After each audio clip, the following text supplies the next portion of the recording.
Salut à tout le monde, voilà, ça faisait un petit moment que j'avais pas fait de vidéo, donc c'est reparti pour un bon petit film. Aujourd'hui encore un film à l'italienne, ça sera Zombie Holocaust. Alors, Zombie Holocaust, connu aussi sous le titre La terreur des zombies et Carnage aussi, voilà, un film de 1980.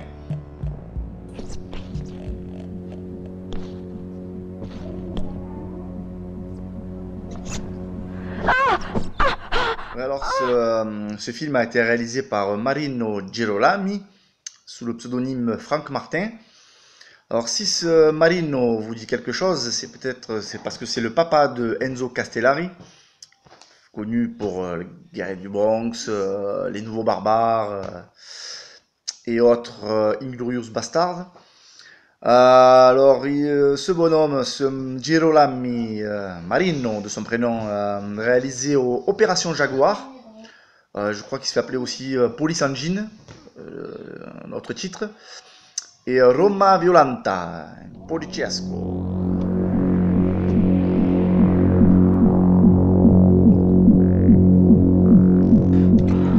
Alors, on va parler un peu du casting. En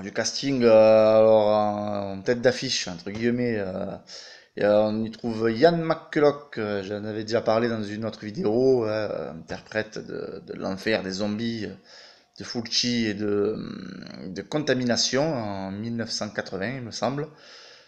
Nous sommes arrivés à retrouver que cet homme de salle était originaire précisément de ce pays-là. Donc il se pourrait fort bien que les îles des Moluques aient quelque chose à voir dans cette histoire. Alors, suite du casting, pour donner la réplique à Ian McCulloch, nous avons Alessandra Dellicoli. Alors, si elle vous dit quelque chose, c'est parce qu'elle a joué dans L'Éventreur de New York, l'excellent film de Lucio Fulci. Dans un dernier souffle, il a murmuré quelque chose. Quito. Quito l'a ordonné. Rien d'autre, monsieur Chandler. C'est bien difficile d'expliquer ça. Peut-être pour lui était-ce clair. Quito. J'ignore ce que signifie ce mot. C'est un mot que je connais bien. Il est utilisé par certaines peuplades de toute une partie du sud-ouest asiatique. On le retrouve dans un tas de dialectes. Et il a la même signification. Autre acteur du casting, nous avons aussi Donald O'Brien. Alors, on a pu l'apercevoir dans un Lucio Fulci, un western, Les 4 de l'Apocalypse. On l'a vu aussi dans Emmanuel et les Derniers Cannibales.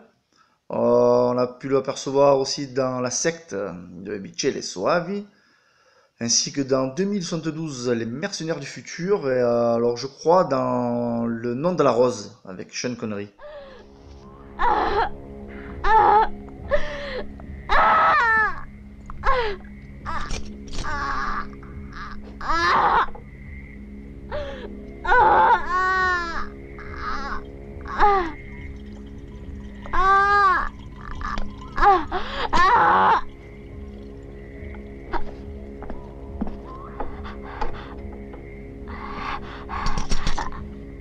Maintenant, tu ne pourras plus me déranger puisque je t'ai coupé les cordes vocales. Pour compléter le casting du film, nous avons aussi Sherry Buchanan. Alors, on a pu voir sa frimousse dans La dernière maison sur la plage, excellent Rap and Revenge.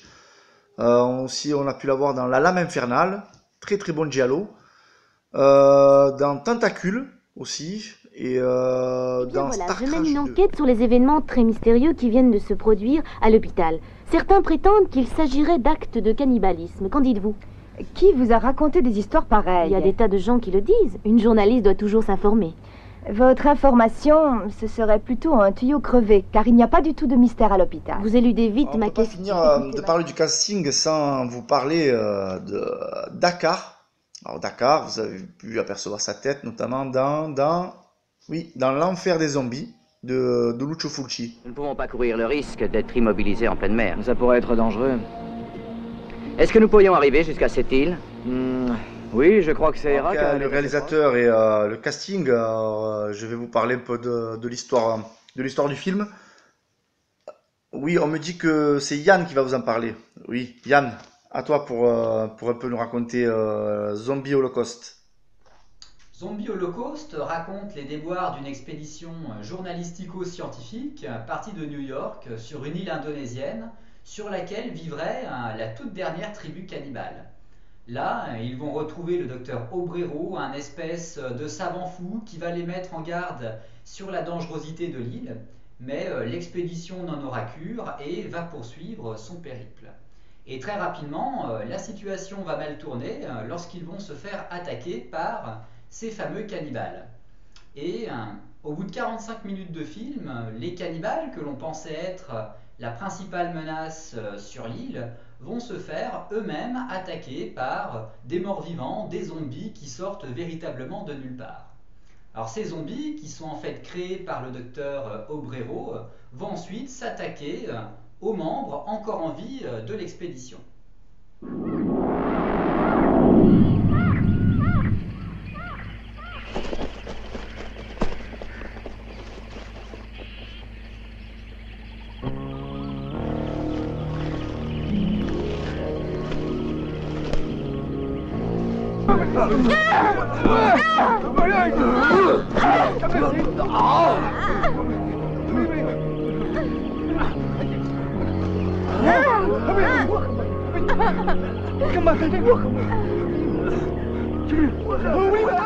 Merci Yann pour toutes ces précisions, hein, c'était super. Alors, pour continuer à parler du film, l'équipe de production du film, c'est exactement les mêmes que pour l'Enfer des zombies. Donc ça a été tourné dans le même décor, on le voit très bien, avec même des stock shots de temps en temps. Enfin, surtout, j'ai souvenir sur une scène avec la Jeep. Le choix des acteurs, Ian McCulloch et Dakar.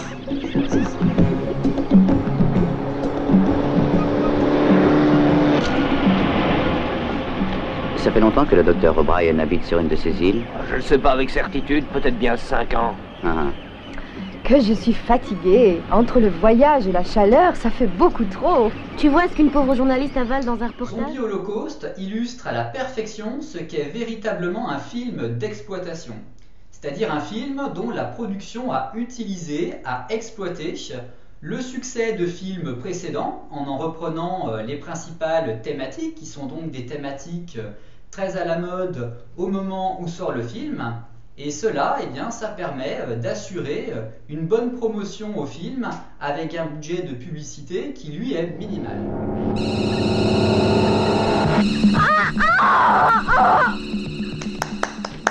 Champion Yann, encore merci.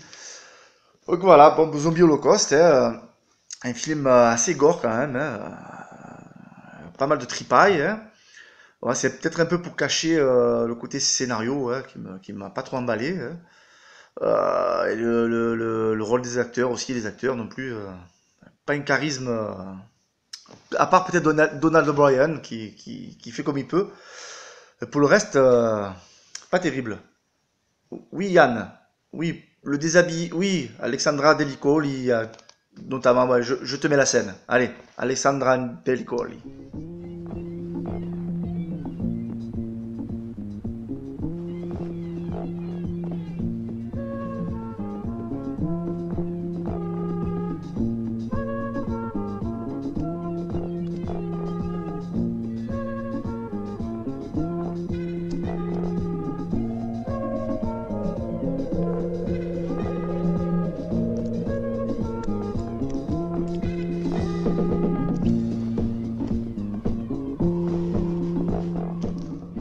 Voilà, ça t'a fait plaisir Yann? Bon, bref.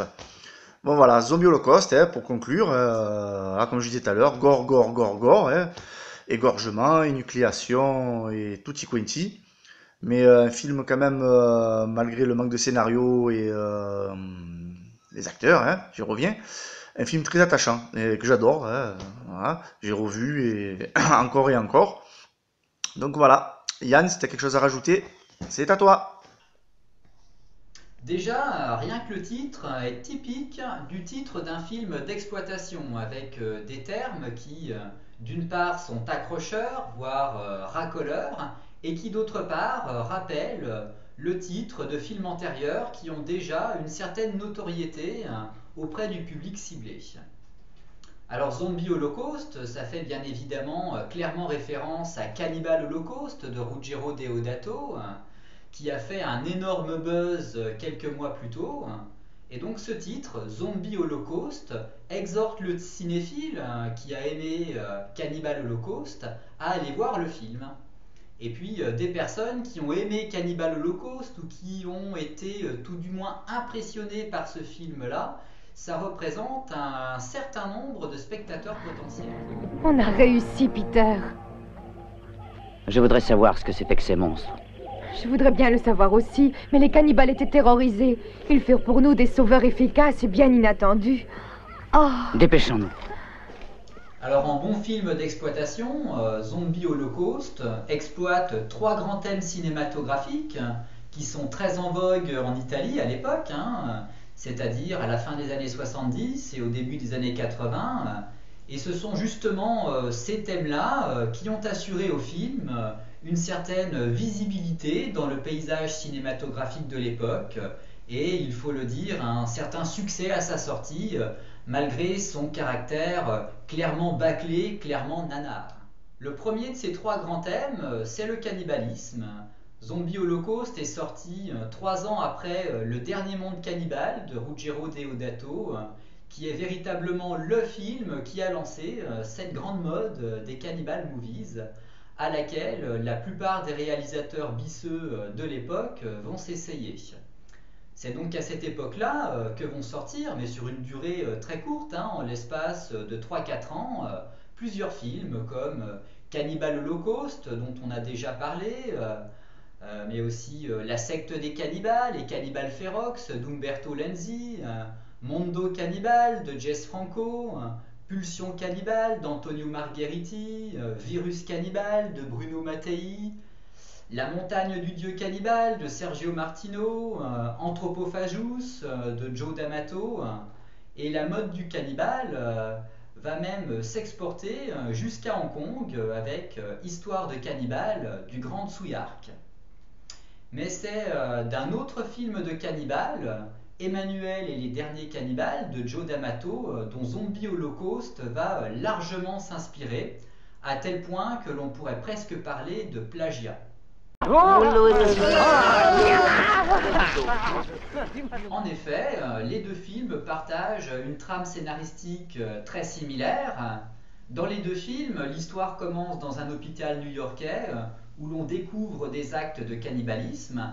Et donc au début de ces 2 films, on a de nombreux plans qui s'attardent sur les gratte-ciels new-yorkais. Alors ça, c'est véritablement une volonté des 2 réalisateurs de faire croire que leur film est un grand film américain alors qu'il ne s'agit en réalité que d'un petit film italien. Et puis dans les 2 films, suite à la découverte de ces actes de cannibalisme, on va faire la connaissance du grand spécialiste américain des toutes dernières tribus cannibales qui va monter une expédition dans la jungle afin de les étudier. Et donc les 2 films narrent le déroulement de cette expédition en milieu hostile qui va tourner au massacre suite à leur rencontre avec les cannibales. Un autre point commun majeur entre Emmanuel et les derniers cannibales et Zombie Holocaust, c'est la musique. La superbe musique de Nico Fidenko. Alors en fait, la bande-son de Zombie Holocaust, c'est exactement la même que celle d'Emmanuel et les derniers cannibales, même si certaines musiques ne sont pas reprises, comme par exemple la version chantée de Make Love on the Wing, qui est véritablement le thème musical d'Emmanuel et les derniers cannibales. Et puis en cherchant bien, on peut également trouver de nombreux points communs entre ces 2 films, comme par exemple la présence au casting de l'acteur bisseux Donald O'Brien, dont parlait David. Et puis il y a également le nom du guide local qui est utilisé par l'expédition, qui s'appelle Moloto dans Zombie Holocaust et Manolo dans Emmanuel et les derniers cannibales.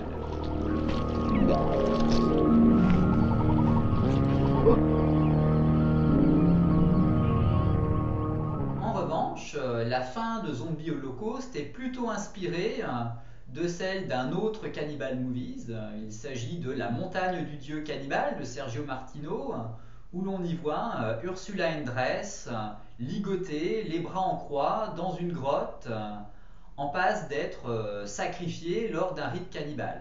Alors dans Zombie Holocaust, on a vraiment une scène de fin très similaire, sauf que Ursula Andress est remplacée par la tout aussi jolie Alexandra Delicoli.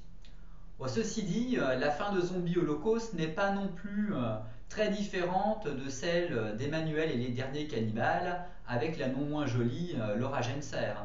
De toute façon, tous ces films de cannibales présentent les uns les autres de très nombreuses similitudes, outre la présence des cannibales. Le deuxième thème du film, c'est bien évidemment les morts-vivants, les zombies. Alors les morts-vivants, c'est un autre grand thème cinématographique, très en vogue à l'époque en Italie, notamment depuis la sortie de La Nuit des morts-vivants de George Romero. Alors c'est difficile de citer tous les films de morts-vivants de l'époque, il y en a eu beaucoup. Il y a eu Le Lac des morts-vivants, commencé par Jess Franco et terminé par Jean Rollin. L'Avion de l'Apocalypse d'Umberto Lanzi, L'Abîme des morts-vivants de Jess Franco, Démons 1 et 2 de Lamberto Bava, L'Aube des zombies de Frank Agrama, La Morte vivante de Jean Rollin, et bien évidemment les deux premiers Evil Dead du grand Sam Raimi. Alors sur le thème des morts-vivants, Zombie Holocaust présente de nombreuses similitudes avec L'Enfer des zombies de Lucio Fulci. Comme l'a dit David, il y a le casting, mais il y a également le fait que les deux films présentent une histoire qui débute à New York avant de se transposer sur une île, dans la jungle, où vit un savant fou qui a créé des zombies. Et le troisième thème de Zombie Holocaust, c'est celui du savant fou. Alors à l'inverse des deux précédents thèmes, à savoir les cannibales et les zombies, le thème du savant fou s'est imposé très tôt dans l'histoire du cinéma, avec notamment les premières adaptations cinématographiques du mythe de Frankenstein. Il y a eu plusieurs films produits dans les années 30, avec notamment Boris Karloff.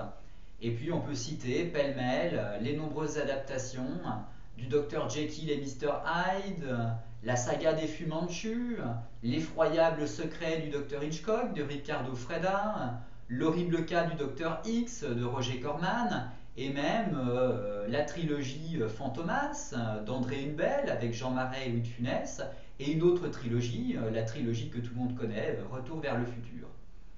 Alors parmi tous ces films de savants fous qui sont très éclectiques, Zombie Holocaust s'inspire de deux films.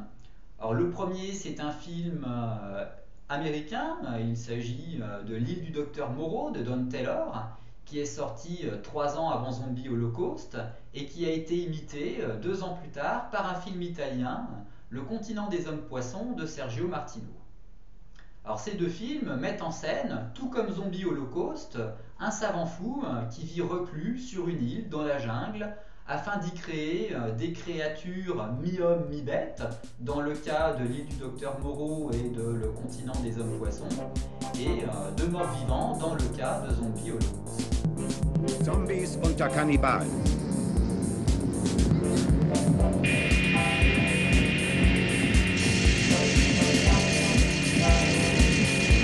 Die Spur führt in eine noch unerforschte Inselwelt, in einen kannibalischen Hexenkessel.